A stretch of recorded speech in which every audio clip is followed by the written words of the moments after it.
அறுபடை வீடு, நான்காம் படை வீடு, சுவாமிமலை. இனிய உறவுகளுக்கு வணக்கம். முருகனின் அறுபடை வீடுகளை பற்றி நாம் பார்த்து வருகிறோம்.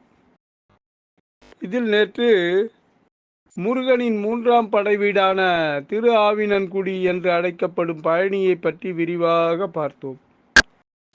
இன்று நான்காவது படை வீடு சுவாமிமலை சுவாமிநாத சுவாமி திருக்கோயிலை பற்றி நாம் விரிவாக பார்க்க இருக்கிறோம். முருகப்பெருமானின் அறுபடை வீடுகளில் நான்காவது படை வீடாக திகழ்வது திருவேரகம் என்று போற்றப்படும் சுவாமிமலை ஆகும். குருவாகி இருந்து அருளியதால் குருமலை என்றும், கந்தாசலம் சிரகிரி சிவமலை என்றும் அழைக்கப்படுகிறது. இந்த சுவாமிமலையை இக்கோயிலின் மற்றொரு பெயர் திருவேரகம் என்று அழைக்கப்படுகிறது. சுவாமிமலையில் உறையும் கதிர்வேலன் தனது தந்தை சிவபெருமானுக்கு குருவாக இருந்து பிரணவ மந்திரத்தை உபதேசம் செய்ததாக புராண தகவல்கள் தெரிவிக்கின்றன. ஒருமுறை கைலாயத்தில் படைப்பு தொழிலில் ஆணவம் முற்றிருந்த பிரம்மன் முருகப்பெருமானை சந்திக்க நேர்ந்தது. படைப்பு தொழில ஆணவம் முற்று இருந்தார்.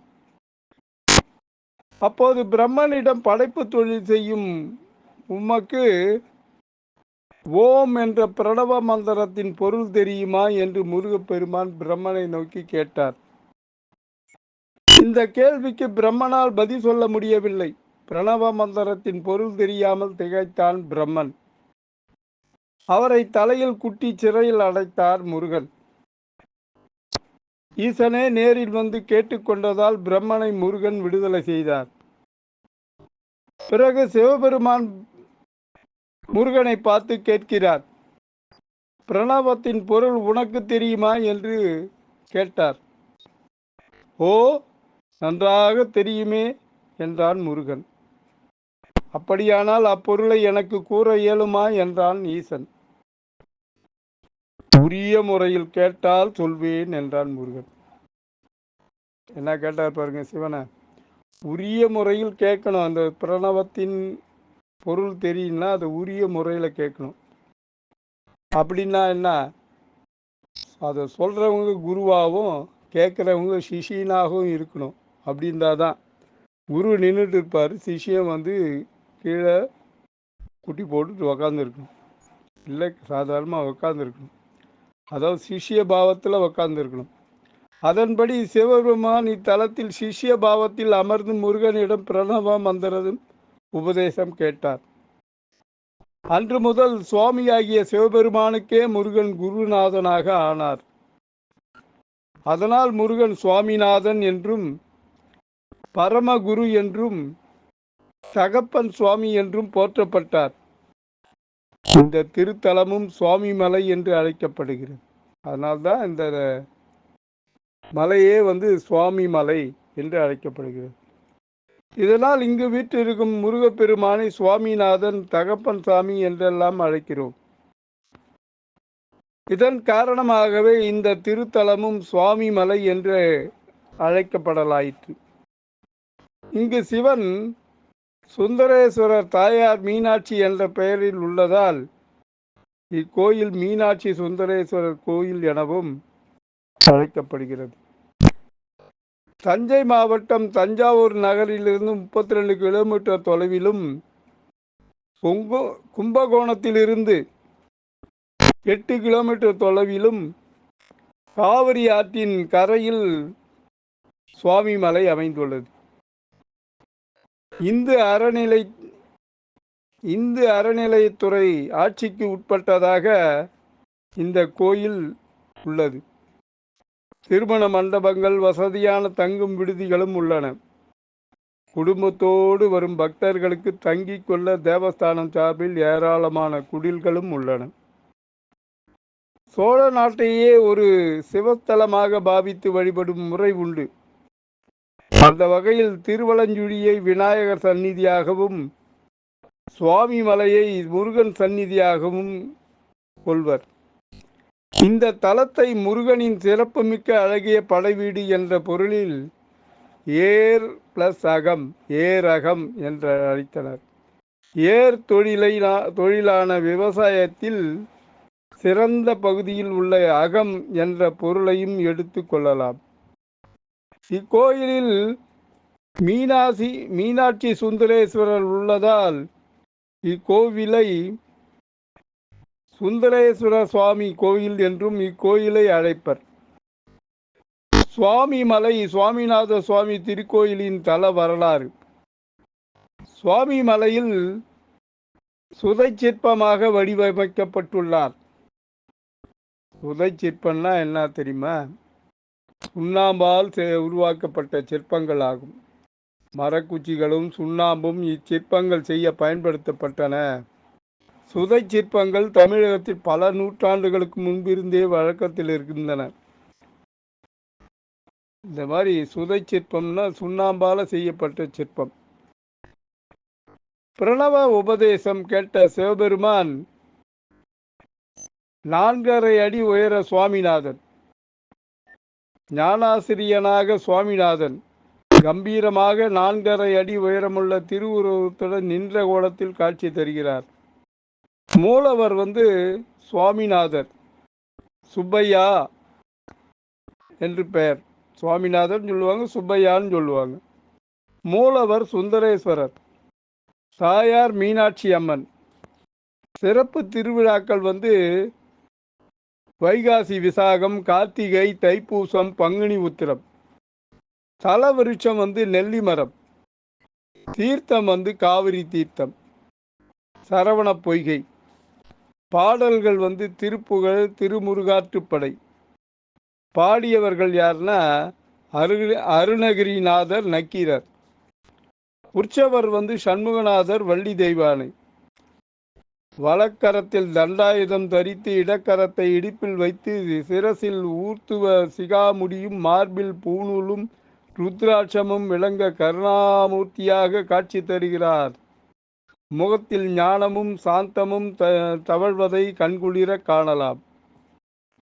மகா மண்டபத்தில் மயிலுக்கு பதிலாக முருகனுக்கு இந்திரனால் வழங்கப்பட்ட ஐராவதம் என்ற யானை நிற்கிறது. கிழக்கு நோக்கி நின்று திருவருள் பாலிக்கும் சுவாமிநாதனுக்கு தங்க கவசம், வைரவேல், தங்க சகசுரநாம மாலை, ரத்தின கிரீடம் போன்ற பல்வேறு அணிகலன்களும் பூட்டி அடியவர்கள் அழகு பார்க்கின்றனர். சுவாமிநாதன் தங்கத்தேரிலும் அவ்வப்போது பவனி வருவது வழக்கம். சுவாமிமலை முருகப்பெருமான் அலங்கார சிறப்புடையவர், அலங்கார பிரியர் என்பது குறிப்பிடத்தக்கது. விபூதி அபிஷேகம் செய்யும் போது அருள்படுத்த ஞானியாக காட்சி தருவார். சந்தன அபிஷேகம் செய்யப்பட்ட நிலையில் பாலசுப்பிரமணியனாக கம்பீரமாக காட்சி தருவார். கருவறையை கூர்ந்து பார்த்தால் சுவாமிநாத சுவாமி நின்றிருக்கும் பீடம் சிவலிங்க ஆவுடையவாகவும் அதன் மேல் எழுந்தருளியிருக்கும் சுவாமிநாத சுவாமி பானலிங்கமாகவும் காட்சி தருவது தெரியும். இதிலிருந்து சிவனும் முருகனும் வேறு வேறு அல்லர் என்பது புலனாகும்.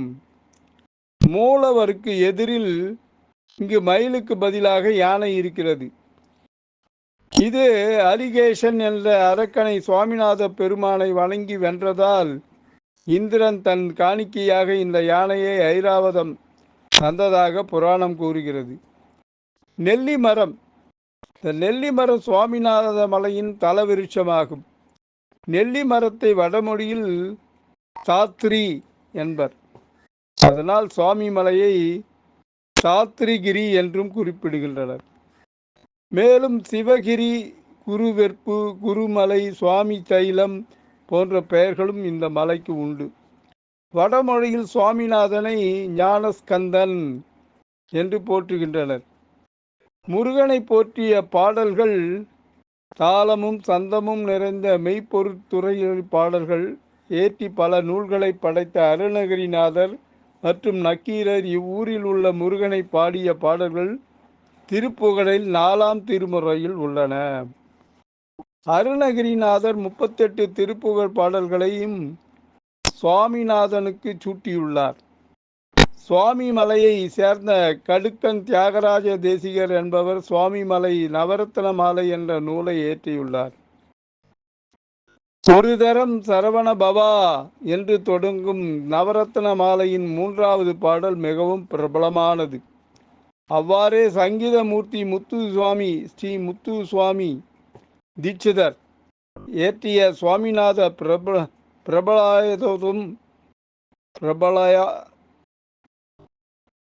சுவாமிநாத பரிபாலயாதும் என்ற நாட்டை ராக கிருதியும் மிகவும் பிரபலமானது. மாடக்கோயில் சுவாமிநாத மலை இயற்கையான மலை அன்று. ஏராளமான கற்களை கொண்டு கட்டப்பட்ட ஒரு மாடக்கோயில்தான் சுவாமி மலை. மலைகளே இல்லாத தஞ்சை மாவட்டத்தில் ஆயிரக்கணக்கான கருங்கற்கள் கொண்டு கோயில்கள் கட்டியிருப்பது பிரமிப்பூட்டும் விந்தைகளில் ஒன்றாகும். இங்கு மூன்றாவது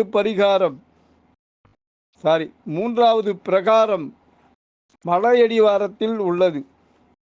இந்த பிரகாரம் கட்டுமலையின் நடுப்பாகத்திலும் முதற் பிரகாரம் கட்டுமலையின் உச்சியிலும் சுவாமிநாத பெருமானை சுற்றியும் அமைந்துள்ளது. தெற்கு நோக்கிய ராஜகோபுரம் 5 நிலைகள் உடையது. பெரும்பாலும் பக்தர்கள் கிழக்கு புற மொட்டை கோபுரத்தின் வழியாகவே திருக்கோயிலுக்குள் நுழைகின்றனர். ஏனெனில் நுழைந்தவுடன் வல்லப கணபதியின் தரிசனம் கிடைக்கிறது. அதனால் அந்த மொட்டை கோபுரத்தின் வழியாகவே திருக்கோயிலுக்குள் நுழைகின்றனர். மலைக்கோயிலின் கீழ்த்தளத்தில் மீனாட்சி அம்மன், சுந்தரேஸ்வரர், விநாயகர், சோமஸ்கந்தர், விசுவநாதர், விசாலாட்சி, தட்சிணாமூர்த்தி ஆகியோரின் சன்னதிகள் அமைய பெற்றுள்ளன. திருப்படி பூஜை தஞ்சை மாவட்டத்தில் மலைகளே கிடையாது. மலைகளே இல்லாத இப்பகுதியில் சுவாமி மலை உள்ளது. குன்றுதோறும் இருப்பான் முருக கடவுள் என்பதற்கிணங்க இம்மலை மீது முருகப்பெருமான் அருள் புரிவது சிறப்பான ஒன்றாகும். இக்கோயிலின் மேல் தளத்தை அடைவதற்கு 60 படிக்கட்டுகள் உள்ளன. இவை சபரிமலையில் 18 படிகள் எப்படி புனிதமாக கருதப்படுகிறதோ அதேபோல் புனிதமாக இந்த மலையின் படிக்கட்டுகளும் கருதப்படுகிறது. சுவாமிநாதனை காண நாம் 60 படிகள் மேலே ஏறி செல்ல வேண்டும். இது 60 தமிழ் வருடங்களின் பெயர்களை தாங்கி நிற்கும் 60 படிகளாகும். 2 பகுதிகளாக அமைந்துள்ளன. மேல் தளத்தில் முதலில் நமக்கு காட்சி தருபவர் கண் கொடுத்த கணபதி என்ற விநாயகர் ஆவார். இவர் செட்டி நாட்டைச் சேர்ந்த ஒரு பெண்மணிக்கு கண் பார்வை அருளியதால் கண் கொடுத்த கணபதி என்று பெயர் பெற்றதாக செவி வழி செய்திகள் தெரிவிக்கின்றன. இன்றும் இவரை வணங்கும் பக்தர்களுக்கு நல்ல கண் பார்வையை அருளி வருகிறார். 2015ஆம் ஆண்டு செப்டம்பர் 9 அன்று காலையில் இக்கோயில் ராஜகோபுரம், மூலவர் விமானம், சுவாமி அம்பாள் விமானம் மற்றும் பரிவார தெய்வ விமானங்களுக்கு குடமுழுக்கு நடைபெற்றது. ஏறத்தாழ 60 ஆண்டுகளுக்கு பிறகு 2015 நவம்பர் 25 அன்று காலையில் இக்கோயில் தேரோட்டம் நடைபெற்றது. சுவாமி மலையில் வைகாசி விசாகம் வெகு சிறப்பாக விமர்சையாக கொண்டாடப்படும் ஓர் விழாவாகும். வைகாசி விசாகம் என்பது முருக கடவுள் அவதாரம் செய்த நாளாகும். வைகாசி மாதத்தில் வரும் விசாக நட்சத்திரத்தில் வரும் சிறப்பு நாள் இதுவாகும். விசாகம் 6 நட்சத்திரங்கள் ஒன்று கூடியதென்றும் அதனால் முருகனுக்கு 6 முகங்களோடு திகழ்பவர் என்று ஐதீகம். இந்நாள் ஜோதி நாள் எனவும் அழைக்கப்படுவதுண்டு. உயிர்களுக்கு நேரும் மின்னலை தீர்க்கும் பொருட்டு சிவன் 6 முகங்களை தோன்றி தன் திருவிளையாடலால் குழந்தையானது இந்நாளில். மக்கள், பிராணிகள், தாவரங்கள் எல்லாம் ஓர் உயிராகி இணைக்கப்பட்டிருக்கும் உண்மையை விளக்குதலே இந்நாளின் கருத்தாகும். இதனால் சைவர்கள் இந்நாளில் விரதமிருந்து ஆலயங்களில் சிறப்பாக கொண்டாடுவர். புத்த பெருமான் பிறந்ததும் ஞானம் பெற்றதும் இந்த வைகாசி விசாகத்தில்தான் ஆகும். இந்நாளிலேயே நம்மாழ்வாரும் பிறந்தார். கார்த்திகை விழா. சுவாமி மலையில் கார்த்திகை மாதத்தில் விற்பனைக்கு தெருவில் கடத்தப்பட்டிருக்கும் கார்த்திகை விளக்குகள் கார்த்திகை மாதத்தில் வருகின்ற கார்த்திகை நாள் ஏனைய கார்த்திகை நாட்களை விடவும் விமர்சையாக தமிழர்களால் கொண்டாடப்பட்டு வருகின்ற ஒரு விழா. மாலை வேளையில் மலையிலும் வீடுகளிலும் வெளிப்புறங்களிலும் வீட்டு முற்றத்திலும் விளக்கேற்றி கொண்டாடுவார்கள். திருக்கார்த்திகை தினத்தன்று சுவாமி மலையில் உள்ள சுவாமிநாத சுவாமியின் ஆலயங்களில் தீபத் திருவிழா நடைபெறும். பக்தர்கள் தீப விளக்குகள் ஏற்றி வைத்து வழிபடுவர். ஆலையின் முன்புறத்தே வாழை மரம் நட்டு பனை ஓலைகளால் அதனை சுற்றி அடைத்து சொக்கன் பனைக்கு அக்னியிட்டு ஜோதி வடிவாக காட்சியளிக்க செய்து சிவபெருமான் ஜோதி பிழம்பாக தோன்றிய காட்சியை நினைவு கூர்ந்து வழிபடுவர். கார்த்திகை விழா குமாராலய தீபம், சர்வாலய தீபம், விஷ்ணுவாலய தீபம் என மூன்றாக ஆலயங்களிலும் வீடுகளிலும் கொண்டாடுவர். குமாராலய தீபம்னா முருகன் ஆலயங்களில் கொண்டாடப்படும் கார்த்திகை மாதத்தில் கார்த்திகை நட்சத்திரம் கூடி வரும் நாள் தான் இந்த குமார ஆலய தீபம் கொண்டாடப்படுகிறது. விஷ்ணு ஆலய தீபம்ன்றது விஷ்ணு ஆலயங்களில் கொண்டாடப்படும் கார்த்திகை மாதத்தில் ரோகிணி நட்சத்திரத்தில் கூடி வரும் நாளில் விஷ்ணு ஆலய தீபம் கொண்டாடப்படுகிறது. சர்வாலய தீபம் ஏனைய இந்து ஆலயங்களிலும் வீடுகளிலும் கொண்டாடப்படும் தீபம் தான் சர்வாலய தீபம். வீடுகளில் சுடரும் கார்த்திகை விளக்கு. இதன் முதல் நாளான பரணி நட்சத்திர நாளில் சைவ சமயங்கள் பகலில் மட்டும் ஒருபொழுது உண்டு கார்த்திகை என்று அதிகாலையில் நீராடி இறைவனை வழிபட்டு நீர் மட்டும் அருந்தி இரவு கோயிலுக்கு சென்று தரிசனம் பெறுவர். மறுநாள் காலையில் காலை கடன்களை முடித்து நீராடி பாரனை எறிந்து விரதத்தை நிறைவு செய்வர்.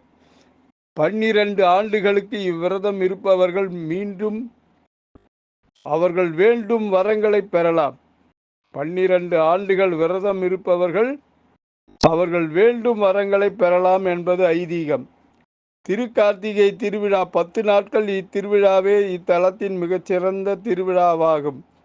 இத்திருவிழாவின் போது லட்சக்கணக்கான பக்தர்கள் கலந்து கொள்வர். சித்திரை பிரம்மோற்சவம் 10 நாட்கள். வைகாசி விசாகம் பெருவிழா, ஆவணி பிரம்மோற்சவம் 10 நாட்கள். புரட்டாசி நவராத்திரி 10 நாட்கள். கந்த சஷ்டி பெருவிழா 10 நாட்கள். மார்கழி திருவாதிரை திருநாள் தைப்பூச திருவிழா 10 நாட்கள். பங்குனி உத்திரம் வள்ளி திருக்கல்யாண திருவிழா 10 நாட்கள். இவற்றுள் சித்திரை, கார்த்திகை, தை மாதங்களில் நடைபெறும் திருவிழாக்கள் கொடியேற்றத்துடன் நடைபெறும் திருவிழாக்கள் ஆகும். இவை தவிர மாதாந்திர கிருத்திகை, பௌர்ணமி, சஷ்டி, தமிழ் மற்றும் ஆங்கில புத்தாண்டு, தீபாவளி, பொங்கல், முகூர்த்த நாட்கள் உள்ளிட்ட விசேஷ தினங்களில் வாரத்தின் செவ்வாய் வியாழக்கிழமைகளில் பக்தர்கள் வெள்ளமென திரள்வது வழக்கம். பிரார்த்தனை: திருமண வரம், குழந்தை வரம், குடும்ப ஐஸ்வர்யம், தீர்க்க ஆயுள், கல்வி கேள்விகளில் சிறந்த ஞானம், உயர் படிப்பு, வேலை வாய்ப்பு, உத்தியோக உயர்வு ஆகியவற்றிற்காக பக்தர்கள் பெருமளவில் வருகை தருகின்றனர். இங்கே சுவாமிநாதனை வழிபட்டால் நமக்கு வரும் இடையூறுகள், நோய்கள், பிணிகள், பூதம், தீ, நீர், வெள்ளம், செய்த பாவம் ஆகியவற்றில் விளையும் தீமைகள் விலகுகிறது. நேர்த்தி கடன் மொட்டை போடுதல், சுவாமிக்கு சந்தன காப்பு, பஞ்சாமிர்த அபிஷேகம், பால் அபிஷேகம், அன்னதானம் வழங்குவது, நெய் விளக்கு ஏற்றுதல், பால் குடம் எடுத்தல், காவடி எடுத்தல், அபிஷேக ஆராதனைகள் ஆகியவை இத்தலத்துக்கு முக்கியமான நேர்த்தி கடனாக உள்ளது. சத்ரு தொல்லை இருப்பவர்கள் திரு சதை அர்ச்சனை செய்கிறார்கள். வசதி படைத்தவர்கள் கோயில் திருப்பணிக்காக பொருள் தருவது வழக்கமாக உள்ளது. கும்பகோணம் சபஸ்தானத்தில் இருந்து இத்தலமும் ஒன்று இருக்கின்ற கும்பகோணம் சபஸ்தானத்தில் இத்தலமும் ஒன்று. சபஸ்தானங்கள் என்று அழைக்கப்படும் கும்பகோணம் ஆதி கும்பேஸ்வரர் கோயில், திருக்கயலநல்லூர் அமிர்தகலேசநாதர் கோவில், தாராசுரம் ஆத்மநாத சுவாமி கோயில், திருவலஞ்சுழி கபர்தீஸ்வரர் கோயில், பொட்டையூர் கோடீஸ்வரர் கோயில், மேலக்காவேரி கைலாசநாதர் கோவில் மற்றும் சுவாமிமலை சுந்தரேஸ்வர சுவாமி கோயில், சுவாமிமலை சுவாமிநாத சுவாமி கோயில் ஆகிய 7 ஊர்களில் நடக்கும் 7 திருவிழாக்களிலும் கும்பகோணம் முதலிடத்தை பெறுகிறது. உறவுகளே, இனிய உறவுகளே, சுவாமிநாதனை அருளை நாம் பரிபூரணமாக பெற சுவாமி மலைக்கு சென்று வருவோம். பக்தியுடன் எம் தணிகானந்தம், சேந்தமங்கலம். வணக்கம்.